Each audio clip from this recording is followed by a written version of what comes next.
Salut à toutes et à tous. Aujourd'hui on se retrouve pour déballer des colis. J'ai commandé pour ma moto un nouveau pot en pignon. J'ai commandé quoi d'autre? Bon bref, j'ai commandé pas mal de trucs pour la moto. Je suis en train de scier totalement.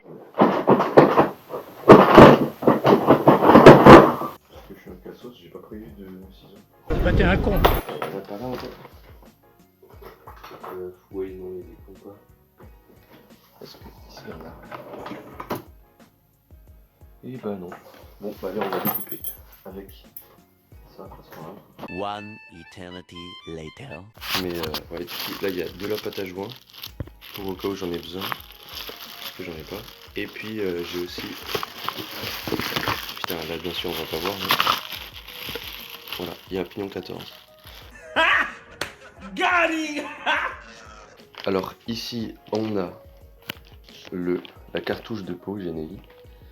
Je suis tellement une merde que j'ai pris une cartouche de peau pas pour la bonne moto. C'est-à-dire que moi ma moto elle est pas compatible avec cette cartouche de peau. Mais surtout c'est ça parce que la cartouche a une dimension. Mais c'est ça, j'ai pris avec le truc de ralliement, avec le corps d'échappement. Du coup bah là ça passe. Puis au pire on avisera avec le collier de serrage, on le mettra un peu plus loin ou un peu plus près. Et puis là, le pignon. Le corps d'échappement. Ah ouais.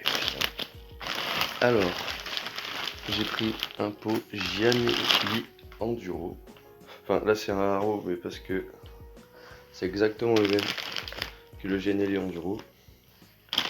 Exactement. Donc c'est un haro, mais c'est un Gianelli.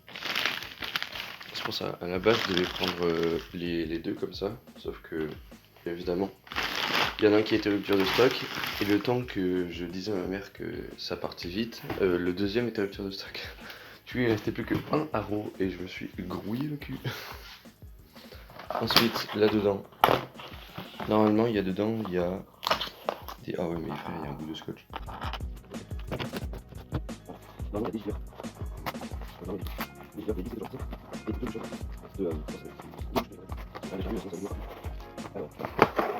Voici la boîte de gicleur. Voilà, donc c'est pour PHVA et PHBG aussi. J'ai pris de 100 à 122. J'ai un carbu 17,5, j'ai pas un carbu 19. Donc je verrai bien si c'est pas trop. Rien à foutre des règles, je fais ce que je veux, me fais pas la sauce. J'aime que les cassages de reins et les cassages de bouche. Bang. Les histoires de descente sur les terrains, les arrivages de refus quand j'ai une touche. Je vais te sortir de la galère, ça mérite de voir tes fesses à l'air. Si t'es dans le VIP, tu coopères, ou bien va boire les règles de ta mère. Y'a du jaune à effriter, tous les messages sont cryptés. Y'a des nuques qui seront criblés, tous les buteurs savent dribbler. De 7, Na, Tan, ils sont 4 dans la Mégane. T'as la rage, les flammes, on est 2 sur la bécane. Tu m'entends sur la FM, je suis triste.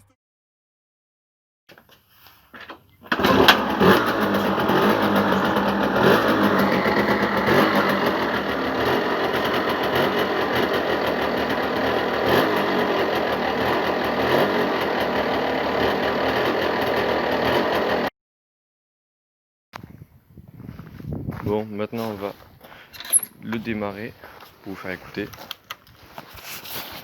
un peu comment il rend.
75. Et là on va voir à combien elle peut monter.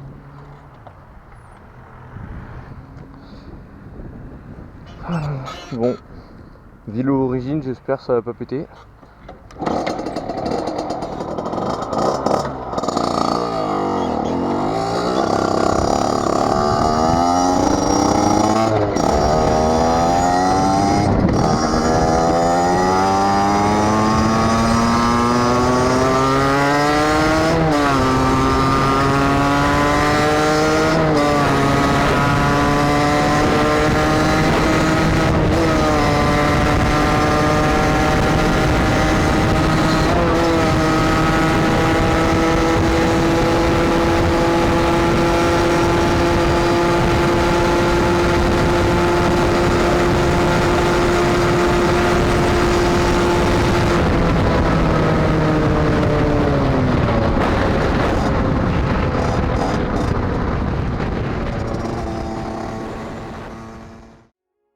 Donc voilà, le test a été fait, 95 km/h sur une petite montée sur l'autoroute.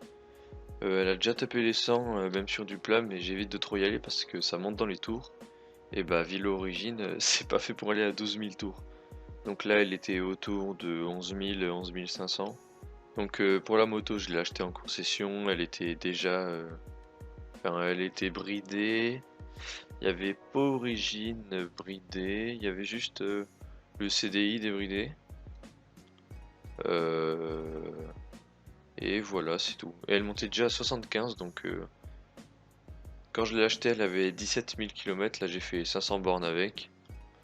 Et pour l'instant, c'est plutôt pas mal. Alors maintenant, on va passer aux points positifs et aux points négatifs. Alors déjà, les points positifs. Alors ça fait un assez beau bruit. C'est vrai que ça claque pas mal en bas régime. Mais si jamais par exemple on veut aller en ville, pas trop faire de bruit, ou alors partir tôt le matin sans trop faire de bruit, bah c'est totalement possible. On claque une vitesse au-dessus et vraiment là on vous entend même pas. Moi quand je rentre, mes parents ils savent même pas que je suis là, tellement je suis discret. Donc franchement c'est nickel. Deuxième point positif, alors c'est au niveau du gain de puissance. Alors c'est un beau passage haut, donc toute la puissance est dans les hauts tours. C'est-à-dire que avant je prenais pas plus de aller, je dirais en descente 9000 tours, 10 000 tours. Alors maintenant je peux en prendre 12 000 et puis vraiment entre 8 000 et 12 000 la puissance elle fait vraiment que augmenter. C'est-à-dire que vers 8 000 en 6ème je peux être à 60, alors que en 6ème je peux être aussi à, bah, à 100. Donc voilà, la puissance énormément améliorée. Troisième point positif, alors c'est l'esthétique, parce qu'il est vraiment beau, c'est un passage haut donc ça rappelle un peu les crosses, donc pour des gens qui ont des pneus comme moi, enduro, bah, c'est plutôt pas mal. Donc maintenant on va passer au point faible. Alors premier point faible, c'est le réglage carbu, qui est totalement chiant à faire, parce que quand la moto est à chaud et qu'elle marche nickel, à froid c'est la merde. Elle démarre pas, ou alors quand elle démarre mais qu'elle s'arrête, on peut plus la redémarrer, enfin bref. C'est une vraie galère, même encore aujourd'hui, bon elle est quand même beaucoup mieux réglée, mais j'ai encore des fois quelques soucis le matin quand il fait froid. Elle démarre pas, donc voilà, petit point faible. Deuxième point faible, l'huile qui coule de la cartouche tout simplement. Alors au début, je me suis dit que ce problème c'était juste à cause de la pompe à huile, parce que je l'ai enlevé pour tourner au mélange, parce que quand j'ai vu que je tournais à pas mal de tours, je voulais faire un mélange bien solide, bien solide sur les appuis, mais en fait l'huile coulait déjà avant. C'est-à-dire que même avec la pompe à huile, vous allez avoir de l'huile qui sort de la cartouche. Alors c'est pas non plus 10 litres, mais quand même, c'est un peu tout le temps, et puis après obligé de nettoyer. Ça salit énormément le dos de la plaque. Bon, après, petit conseil, vous mettez un petit peu d'essence sur un torchon, vous l'essuyez, puis enfin sur un torchon, sur le sopalin, et vous l'essuyez, puis après bah ça part. Hein. Le problème c'est pour les clignots aussi, clignots et d'autres plaques, bah du coup ça se salit très vite. Et maintenant le troisième et dernier point faible. Alors ça c'est plus chiant qu'autre chose en fait, c'est pour l'installation, parce que c'est un passage de haut, mais le problème c'est que pour le mettre, vous allez bien galérer vos morts, parce que ça touche en fait, enfin ça touche. Moi ça frôle de quelques millimètres, mais donc en fait le pot touche le carter, donc pour enlever le carter, par exemple moi sur ma moto c'est tu retires un cache et tu as accès à l'allumage et au pignon. Du coup, pour changer de pignon, tu es obligé d'enlever ton pot. Parce que sinon, tu peux pas enlever les vis. Petit point faible qui va avec ça également, c'est se cramer la jambe. Alors, bon, normalement, vous êtes censé en faire genre en jean ou quoi. C'est votre équipement, moi je m'en branle. Mais le truc, c'est que pour les gens un peu petits qui resserrent pas mal les jambes sur la moto, bah vous allez vous cramer les mollets parce que le pot passe putain de haut et sort énormément en fait de la moto. Du coup, pour les gens un peu grands comme moi, ça va passer parce que l'angle de votre jambe va faire que c'est pas vraiment sur le pot. Mais les gens petits qui vont avoir les jambes un peu plus perpendiculaires, avec un angle droit au niveau du genou quoi, bah là vous allez vous cramer la gueule. Donc voilà, c'est à peu près tout pour cette vidéo. J'espère qu'elle vous aura aidé à choisir votre nouveau pot de 50 cm3. S'il vous a plu, n'hésitez pas à lâcher ce genre de like, ça me fait très plaisir. Et moi je vous dis à la prochaine.